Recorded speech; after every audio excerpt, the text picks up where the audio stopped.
Kati bannange nga bwe nabalaze wali ente nga ziyonsa abaana baazo organic growth. Kati ennyana ziizino muziraba? Zino zonna ennyana zizaaliddwa wano. Kati ennyana y'ente nkazi. Kati zino zonna zizaaliddwa wano kuba ezasooka okujja nga zirina ennume ezajjira mu mbuto z'abamaama zaabwe okuva mu Ankole.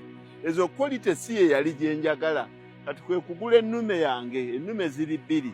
Kati ennume ze nnina ze zizadde ennyana zino. Juzi natolako n'obulume ne mbubalaga nga mbutunda.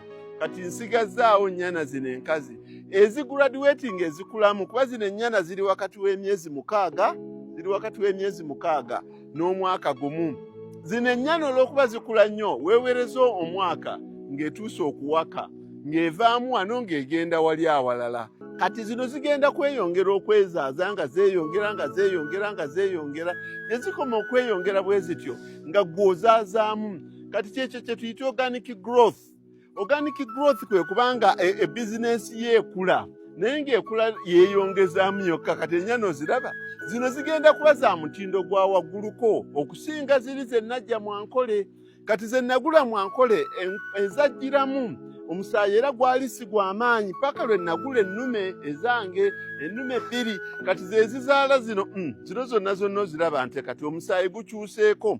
Kati eno ennume eyange tesobola ate kulinnyira zino. Kati naguzeeyo obulume obulala, nabuguze bano bwe mujja awantu awalungi. Kati nabuguzeeyo bwe bugenda okuzaala mu zino bukyali bulume buto, bwe bugenda okuzaala mu zino ng'ogenda olinnyisa omusaayi bw'otyo ng'ogenda olinnyisa. Kati zino zibadde ennyana 38, ezimu ne zifuna amawako ne zivaamu muno.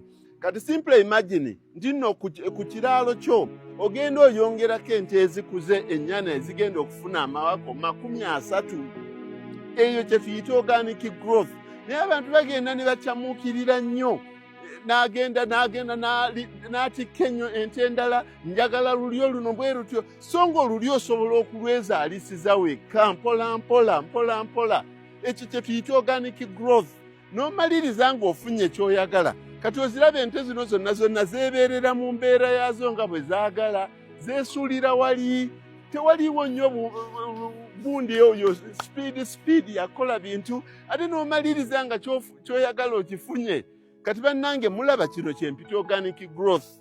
Olulyo olwenjagala ngenda nduzaazisiriza wano mpola. Kyekyo bannange.